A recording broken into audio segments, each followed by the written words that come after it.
We're back. Tell us about some axes. Okay, I have a few behind me here that you can see. Now, these are my practice axes per se, so they're ground for different wood and different types of grinds, lengths, and weights on them. So this axe in particular is a banana grind. So you can see that maybe it'll come on the camera, maybe it won't, but the face has a banana finish to it. And when they finish the axe, that's the way they do the grind in it. So this is a flat grind there, which leaves that banana pattern in it. And that's a little bit better for getting into the wood. It'll sink a little deeper, but it can be a little tighter in the wood. So a stick? Sticky is bad. Yeah. And that means you have a tough time getting it out. It messes up your rhythm, messes up your kind of your cadence that you're working on, and it takes a lot of energy to get it out. Gotcha. So that can be a balancing act. Sometimes you get an axe that cuts really good but won't come out of the wood, or vice versa. Yeah. Got one that doesn't go as deep, but you can pick the pace with it. It depends on what your preference is and kind of what event you're doing. So for example, in the springboard, you're up on a board, you're chopping, you definitely don't want that to be sticky because it'll stick. You're on the board and you're trying to pull the axe out. Then you fall off. When you have your balance right, and you end up hopping off the board. So, you want a freer axe usually for that. It's also better to have a free axe when you're putting the pockets in. Now maybe in the underhand where you can be perfectly square with it and lined up, you can actually afford a little bit of that because you can wrench it out easier. But there's a banana grind, that's one.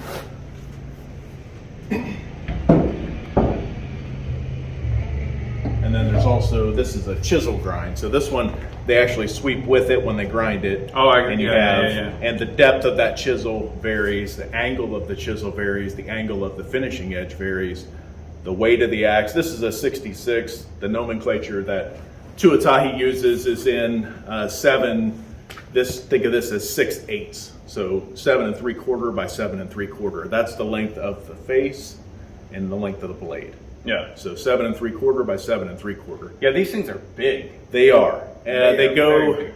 The lighter axes will be 5.5 to 6 pounds. The heavier axes 6.5 to 7, even up above 7 for something for a bigger hitter or a hard hit contest or something. And like these that. all seem to have these aluminum wedges in there. That's so you can rehaft it very easily. Yes, easy removal. Exactly. So a lot of guys. But it's still pinned. There's a pin in there. Yeah. So the pin, that's your safety feature. Mm-hmm. So just in case something happens, I've seen 1 or 2 come loose before. Never actually one come off. The only thing like that I've seen is an ash handle. I saw break at the head one time and the head went flying. Oh God, because these, I've been telling Grant that, so I ran the hot, do you call it the hot saw or the bike saw? Either one. It goes by both. Okay. So I feel like in one of the competition in Alabama, they were calling the 3120 the hot saw. Yes, and then a bike saw is the big saw. Yeah. So. But I am honestly more scared to swing this axe than I was to run that hot saw. So I'm going to be swinging this axe, and I don't want to take a toe off. They're so sharp, and it's for good reason, right? I mean, just this random axe I pick up off the shelf there, I can literally shave. I don't know if you can see it or not, but there's there's nothing left on my arm. And who gets an axe that sharp? These guys. And there's some misconceptions out there that, they'll say, oh, well, you can cut that really soft pine, you can't cut harder logs, and you can't see what we can see here, but there's a walnut log down there that you can chop. We edge them a little differently, but the basic setup of the axe is the same, and you can cut that. We cut oak, cut walnut, hickory. A lot of that we use for training wood because we can get swings in. It's not very much fun to put a log up and put 10 swings in it and be done. Right. You just end up changing logs more than you actually work on your swing. So a lot of us use the harder wood to train on in the off season, and then we'll, as we get closer to the competitions, use the softer wood to get back on that. But we have axes for different wood, for different events even. A springboard axe, you want a lighter axe. Underhand, you're standing there on the log, you can reach to the sky, you can use a heavier one. You've got gravity to help you. Right. Standing block, you have to overcome gravity on your up hits, so you may want a little lighter axe. Gotcha. And the name brand is This one is a Tuatahi, so that stands. Tuatahi. Yes, that's a New Zealand company. It actually stands for first place, I think, in some native language in New Zealand. But it's a company that does the majority of training axes. There's also Brute Forge that does a lot of axes there out of Australia, and then there's a few other builders here and there that have been in the game. But Tuatahi is the primary one. They use a good quality steel, very consistent with their forging, as well as they do a decent edge as well. And what do you use to sharpen? I have a variety of different stones. So I have a fixture over there that I can use to put the actual chisel in, and then for the finishing edges, I have some stones and a little fixture I use for that to put the edging on to try to keep it consistent. And I cut you off. I think you were talking about the brands. Yes, Tuatahi, there's Brute Forge. They use a slightly different grade of steel and a little different head pattern. And then there's some other ones. The Sugar Shack, he's been making a few axes over here. There's Osborne Axes in Australia. He makes a few axes. Those are CNC milled to the basic shape, and then they come down. But this is hammer forged. It's forged. But not hammer forged, but it's forged. The forging process, and then they heat treat it, and then they come back and cut actually they cut the wings and the chisel before they heat treat it, but then it's heat treated after that. Okay. So you'll find softer part of the axe here that you can actually ding. This is a harder part of the axe up here where the actual edge is. Gotcha. But they're soft enough that you can actually file them. You know, everybody's like, why don't you use this grade of steel or that grade of steel? You get them so hard you can't actually put an edge on them. That's my complaint with modern knives. Modern pocket knives, just simple case XX knives, they have too much carbon in them. It makes it really difficult to sharpen. Right. I would rather have a low carbon so that I can sharpen it up real quick. And these axes that we use for the softer wood, they'll tolerate a little bit of firmness in the wood, but if you find a knot or you find something else, you will ding the edge and you'll be back on the grinding stone to refinish it. So yeah, it's an interesting science, everything in where the wings start, where they end, the chisel, how much hollow's in it, the length of the axe, how the bust is shaped, all those things play into how it cuts in the wood. But the most important thing is that edging, and that edge, and it's you can have it too sharp, it'll be too tight, or too won't be resilient, and you'll end up rolling the edge, or it can be too firm and you won't cut as deep as the next one. So that balancing act is really What do you like for the handles and why? These handles, I have several different ones. Jason Lentz has been milling handles in a pattern that I like. It's slightly bigger than I like in my hand, but I can grind it down and get it right where I want it pretty easily. But they're all pignut hickory, and they're the sapwood of the hickory. So that's why they have that whiter color to them. Now they'll turn darker as they get broke in and get some of your oils and things in them. They'll turn darker with dirt. But the sapwood from the hickory has very long fiber, very good strength. You actually get a little bit of flex in the axe as you hit, which is comfortable for the user, but it actually adds just a tick. It's hickory shafted golf clubs were the first thing. It's like you can pull somebody out with a rope faster than you can with a chain. That's right. Because you got that elasticity in there. Yeah. Very cool. So we're going chop slow? Yes. So I got a log set up over there. I'm sure we'll move the camera to see closer, and we'll set it up in a very safe fashion so that you can get a feel for what a proper axe in wood is. So if you watch the channel, you'll probably know, I've said it before, in baseball I was called strikeout king of the world. Okay, I can steal bases pretty well, but hitting the ball, I can't connect. So I will be going easy, at least at first, for sure, because I don't want to lose a toe. All right, let's get set up with that. All right, so this is the problem. First, address it before we forget. The price. How much people? The price. So the handles go about $50 a piece. Okay, they're not your average hardware. Yeah, you're not going to get it at Ace Hardware. Right, and they're tuned. Even the palm swell, everything is dialed in. Jason's are basically ready to go, and they're actually set up for the eye that Tuatahi has. Mm-hmm. The length is 30 inches. I have a 28 inches that My fiance Mandy she's a little shorter, so she uses a little shorter axe, and I use that as a springboard actually. Okay. So, but usually 30 inches, and the heads go between $400 to $500. Depends on how fresh it is, who did the grinding on it. You can get a used one in the $400 range.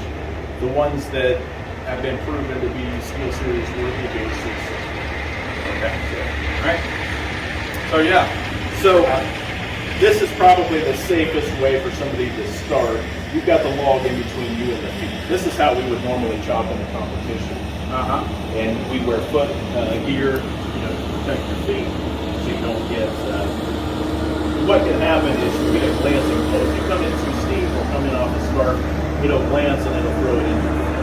Oh, I see. So you're never going to hit your foot. Your self-preservation kind of keeps you from getting there, but you can actually get a slap, and it can come and catch your toe, especially if it's hanging over the edge. So for first-time choppers, we'll teach them to keep their feet back until they get comfortable and they can square up. If you're square, you're stronger.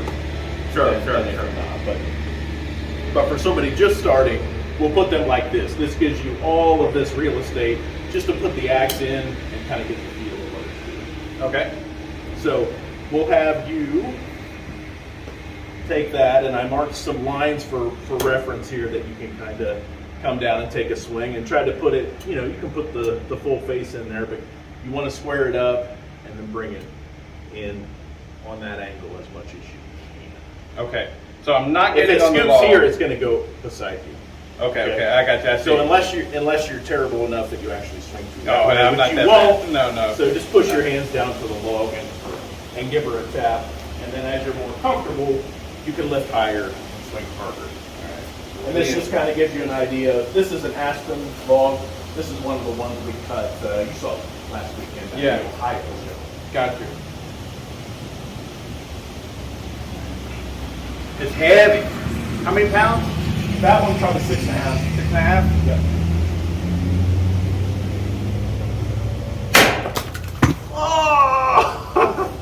That just goes right in there. And you won't be able to pick it up on camera, but what I want you to do is feel that edge. Feel how. Oh my God, that feels like an ice cube. Yes, it is truly. It's sharp as you can get, and that's one way we check the edge. You feel that if there's any imperfection in the edge, you'll pick up a little runner or a little drag mark in there. God. This is one of my trainers that I just redid the edge on. So it's pretty good. But yeah, if you put one over here in the same spot, you'll probably flake that out, but it'll be good.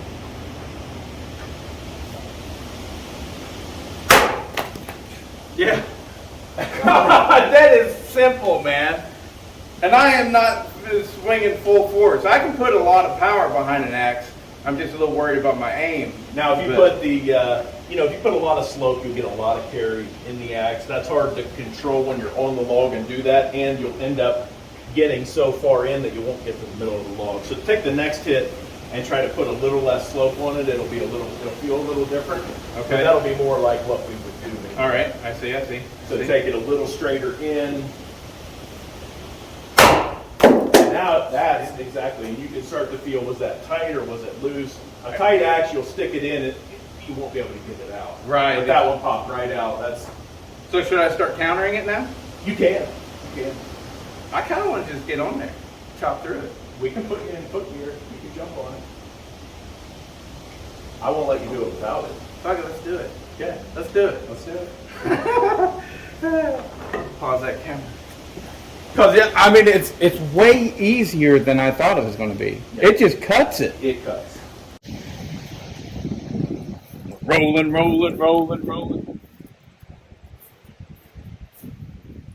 All right. I got my chainmail on. I am a knight in shining armor. You're looking good. So what are we doing? All right, so we got an 8 by 8 inch log. Now, if you do the geometry here, you're going to want to open it slightly bigger than 8 inches. If you work in at 45s, you'll hit the middle. It'll fall apart in half, ideally. Okay. So what you want to, these are kind of your guidelines. So you want to try to hit that mark at that angle, same way here. And we'll open one hit and one hit, and then one and one, and then you get a chip out, and then you can start to go deeper into the wood. All right, so we'll kind of go one hit at a time and see how it goes. And the more comfortable you get, the better. You want to align your hips with the hip. So if you were standing, trying to pull your square to the block, you want to align your square with the scarf now. Yes. Like, bam. Yep. Bam. Keep that lead toe back in an 8x8. Got it. Yep. All right. Here we go. Yes. Thank you.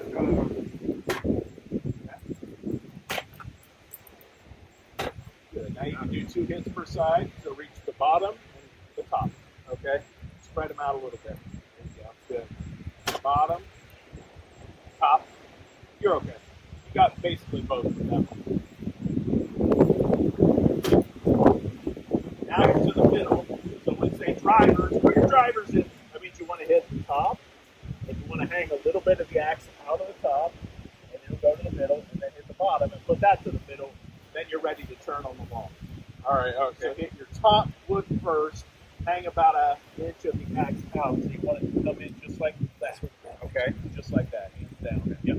Perfect. All right? And then you'll follow it up with a hit where this heel will be right here. All right? And that'll give you a flat half of the wall. I won't have to go this side at all? No more. Okay. You've done everything you need to do there. One too deep. You're good. Now reach down. Perfect. Now you're ready to turn. Same thing. One. Square your hips up. One on the top. Yep. Perfect. Same thing. Yep. Good. Now put 2 hits in. Bottom. On the drive side. On this side. Bottom. Top. You hit it hard on top, it'll be close coming on. Now, if you hit it hard right in that same place on the bottom, it might break in half. Just be prepared. One more. Yep.